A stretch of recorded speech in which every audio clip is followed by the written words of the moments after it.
morning. It is Monday the 29th of April. I have signed up to a challenge which starts on the 1st of May, and it is to run 60 miles throughout the month of May. 60 miles is 95.56 kilometres, so in my head I think 100 kilometres is going to be a nice round number that feels a bit more satisfying because I'm going to measure my runs in kilometres. Now, 100 kilometres might not sound a lot to some people, but to me it sounds enough of a challenge to call it a challenge. I did Couch to 5k a couple of years ago and really didn't like running. I felt really accomplished at the end of each run, but I didn't actually enjoy the process of running. So obviously, you know, I just fell off running, and once it was gone, I didn't really miss it, so I didn't get back into it. I did have exercise in the last couple of years, really consistently, so I feel like I've got a good cardio base, which meant that I wanted to try running again.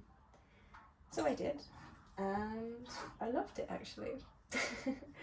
It turns out when you're not huffing and puffing the whole time, it's actually pretty fun. The only kind of difficulty I have sometimes is my calves, and that could be because I was wearing completely the wrong kind of shoe, but I still persevered, which I don't know if that's advisable in the running community, but yeah, I was literally wearing like some pink flat Primark shoes, just because I didn't want to ruin my actual normal trainers that I like to wear day to day. Then I did my first 5k this Saturday, just gone, so that's 2 days ago, and that was amazing. I did wear my normal trainers for that one because I thought with those pink Primark ones, it was like my foot was like this on the concrete, and I thought I can't do that for 5 kilometers. So that was my first ever 5 kilometers and also my first ever park run, and I finished it, and I think my time was like 34 minutes 31 seconds or 32 seconds, and I was very chuffed with that. And my first long run was 35 minutes and I ran 4.66 kilometers. So I had this idea in my head, was like, okay, when I do this 5k, I'm aiming for like at most 40 minutes.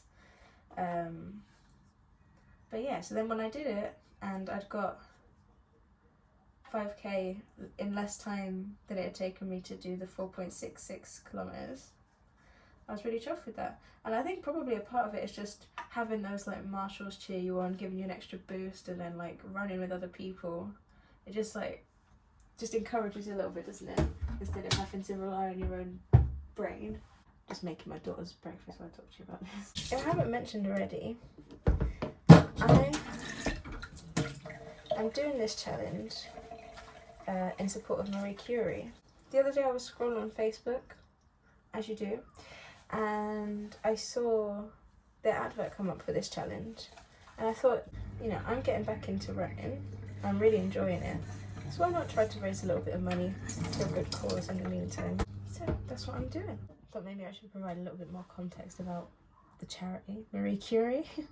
It's a wonderful charity that provides end-of-life care to people who need it, and also support to their friends and family, their loved ones. I'm sure you must have seen, if you live in the UK, you must have seen their logo, which is the daffodil, like people wear daffodil badges and stuff to show their support for this charity. And yeah, it's just, I think it's a lovely, lovely charity. In their adverts and things, they promote the idea that death isn't the end of life, but just a part of it, and that they want to give people the chance to still live when they're coming to the end of their life, and I think that is really lovely. And yeah, I know many people have benefited from their care. So the money that I could possibly raise with your help is like a drop in the ocean, but they said even £120 could help heat a hospice for a day. So if you can, just please donate.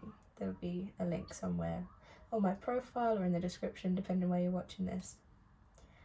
I'd really appreciate it, and I know they will too.